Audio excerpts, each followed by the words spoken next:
today we're going to do kind of a half-month review of what happened in the April.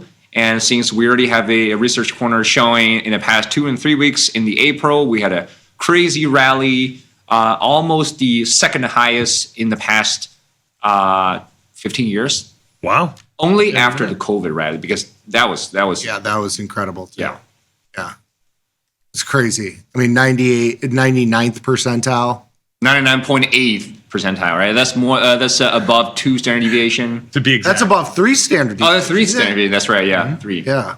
So you haven't watched the read the presentation. What would you expect the first 14 trading days in the April? You got to know that these aren't. I would think that it didn't do well. Yeah. I mean, I would think that it would be a struggle bus. Okay. Right? This is going to revalidate the fact that you need to be able to withstand, like for a lot of time, unless you're doing just the one side, which has been good if you're just doing the put side, those were all max. It's so obvious, right? Very, very quick, so obvious, so easy. But if you are doing the 0 DTE iron condors, there are periods, long periods and long stretches where it's free money. And then sometimes, you gotta give some of that back. And last week was probably one of those occurrences. That's right. Yeah.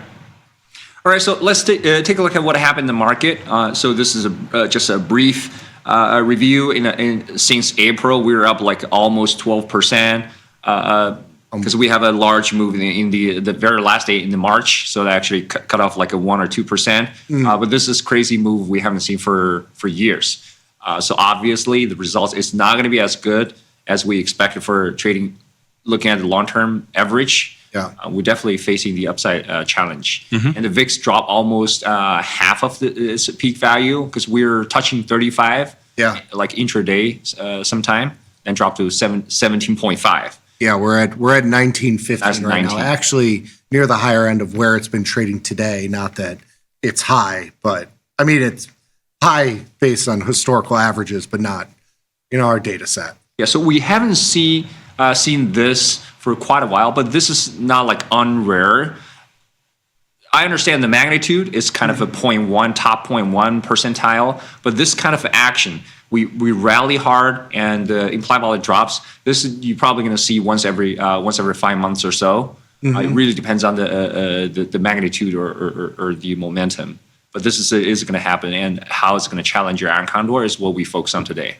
Cool. Yeah. So the second slide. So we're going to take a look at the volatility, realized volatility versus the long-term average.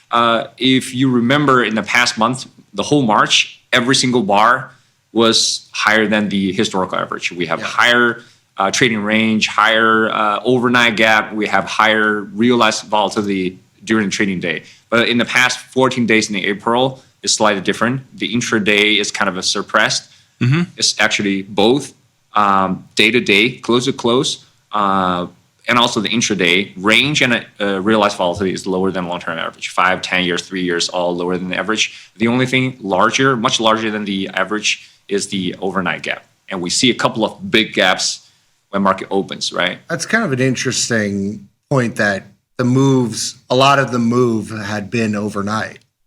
Like the intraday move was not as great as the overnight move that you had. Like with 0 DT trading, you're not at risk in the overnight session. So that's an interesting.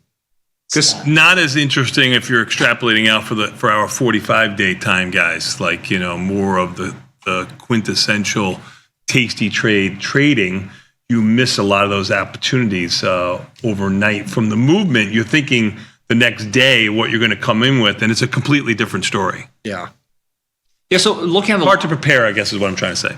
Looking at the long term, we would probably kind of feel like overnight gap. We see like a 0.25% change. That's normal, right? More than 0.5% change, we kind of understand there's something going on in the market. But if you remember, in the past 3 weeks, we have multiple gaps. Yes. More than 0.5%. So this is why this brings up this gap much larger than the long term average.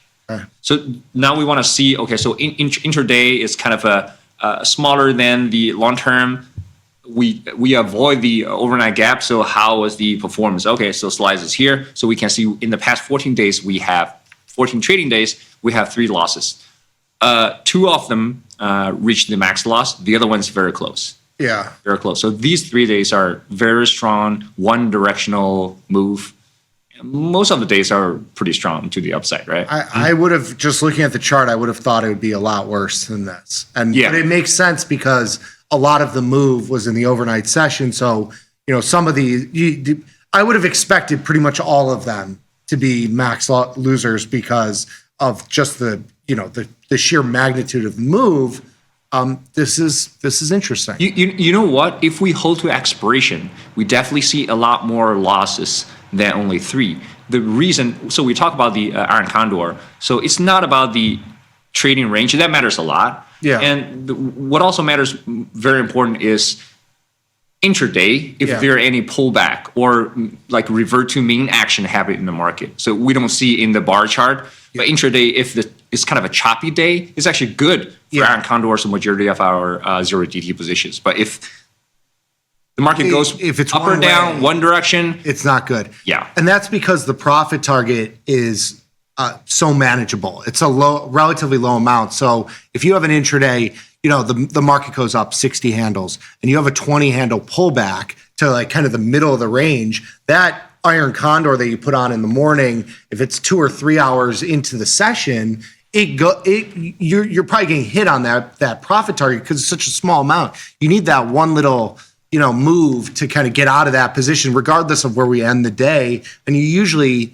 in a two-sided choppy market, you get multiple of those throughout the session. Exactly. To kind of bail you out. You could even see it here in the one winning trade that went a little bit longer, into the middle of the day. That trade, if you probably held it to the end of the day, was probably very close to the end. Yeah. Yeah, it was probably a losing trade. So it's like, but we saw one pullback, then you actually hit that 25%. Yeah, exactly. So we just need one decent, like a revert to mean action, then you can take off your profits. Yeah. So that's why taking profits is so important, because without taking profits, you're going to see at least half of them are reaching max loss. Yeah.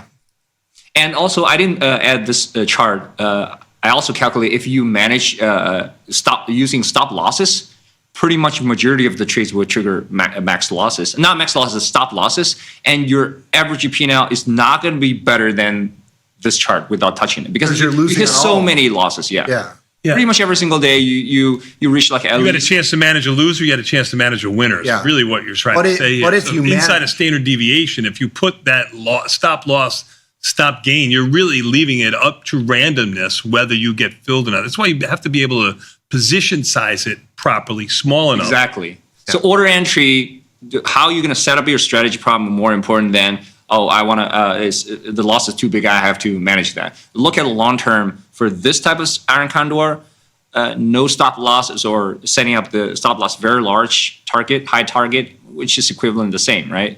Probably is a better idea. Mm-hmm. Okay, so we want to dig a little bit deeper into what this happens intraday. So let's go to the next slide. So these are the 3 losing days. So we can see none of them ever come back. The one is kind of not reaching max loss. It's in between the long and short call strike. The other two is actually breached even the long call strike immediately within a couple of hours. Never ever even come back. So these 3 days are tough to manage. Nothing you could do. Yeah. There was no, it was instant. And also, this is actually complement our last week's segment about rolling strategy. Very good. So our testing shows rolling puts, not like a legging out. Rolling puts upside didn't work very well over the long term. But if you only look at the past month, this current month, rolling puts probably works really well. Yeah. Because you So, have, hey, why shouldn't I just roll up the puts, right? But it might hurt you in majority of the markets. yeah, it's hard to cherry pick any of this stuff. Exactly. It's so fast. I mean, you're talking about like 2 hour, 3 hour trades.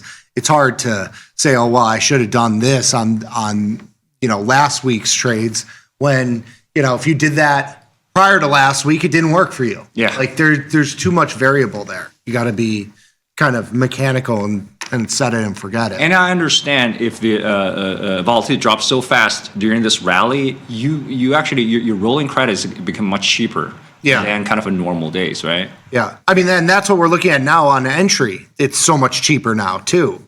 That's another For selling premium, that's what I mentioned earlier. It's like it's hard to be mechanical with it, but I think that's really what you have to do. Exactly. So next slide. So let's go to the next slide. So this is the total trading duration or total trading time. It's not number of touches, just total number of trading duration, the outside call and put side. This is the only period of time we see zero time trading outside of the short put strikes. We never even touch the put side. Yeah. But 29%, almost 1/3 of the time, the SPX stayed above the short call. Which is also really rare too. Very rare, yeah. So it just again, it's hard to cherry pick. Like you couldn't have. Last week was an anomaly to the upside. There wasn't anything. You're outside all of the averages. Like it's just going to happen that way. Where you're going to have tail risk. Typically, you think of it to the downside, but last week was an upside tail risk. Oh, of course. In the past 3 weeks, this is the past 3 weeks. Yeah. Yeah. Every single week was the upside challenge. Yes. And at some point, you mentioned gambler's fallacy just a moment ago. I mean, I don't know how you play for the biggest 2-week consecutive move in history. Like, how do you, I don't play for that. So I got mad at myself all week long for missing those 200 handles or so. But really, you don't know, right? Well, I don't know. I don't ever know. But I certainly know we weren't going up another 200 handles from where I thought we were going, and we did, because it's really the first time it ever happened. That's the real gambler's fallacy, because the gambler's fallacy is not looking at it now. The gambler's fallacy would have played into the middle of last week where you said, okay, we've gone 10% higher. We can't possibly go any higher, and we went another 3% higher. Right. Like, that's where the gambler's fallacy really plays into it. It doesn't, I don't think you look at it now and say, okay, now I'm getting short. Or adding or being more wider on the calls. Yeah. You probably did that in the middle of last week. That's right. I literally thought before the 7,000 or the previous highest, we're going to stop or pull back for a couple of days, 1 or 2 days. Yeah, exactly. And we went back up, right? Exactly. That's what I picture. You were expecting typical market action because that's what we play for. Yeah. You weren't expecting the outlier move to the upside or the outlier move to the downside. Yeah. And also, the question is, now what?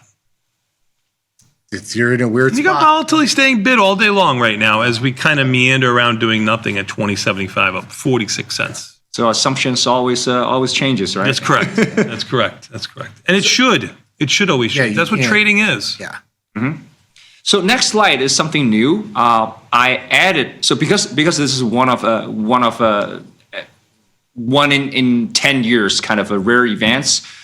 We show very strong momentum in one direction. So actually, during the weekend, I came up with a kind of a momentum versus mean reverting score, kind of scorecard.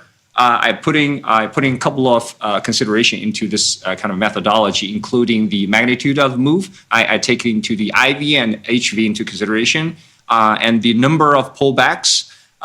With a meaningful, more than 0.1, 0.2, 0.5% pullback, and the magnitude of the pullback, and some other things into consideration. So this scoreboard is the higher the score, the more mean reverting action you see during the day. So the 3 losing days actually have the lowest score, which means in that 3 days we see the weakest kind of a pullback or mean reverting action during the day, and that green day, very close to the end, is the 4th, is the April 17th. Okay. So also sitting at the bottom. You really only got one, it was, in terms of the score, you probably only had 1 or 2 of those opportunities in that data set versus the April 10th, you probably had more choppiness. Where you had, the most during that 14 days, yeah. Yeah, that makes sense. So now we can see, so if we measure the internal momentum or in the pullback, these 3 has the weakest action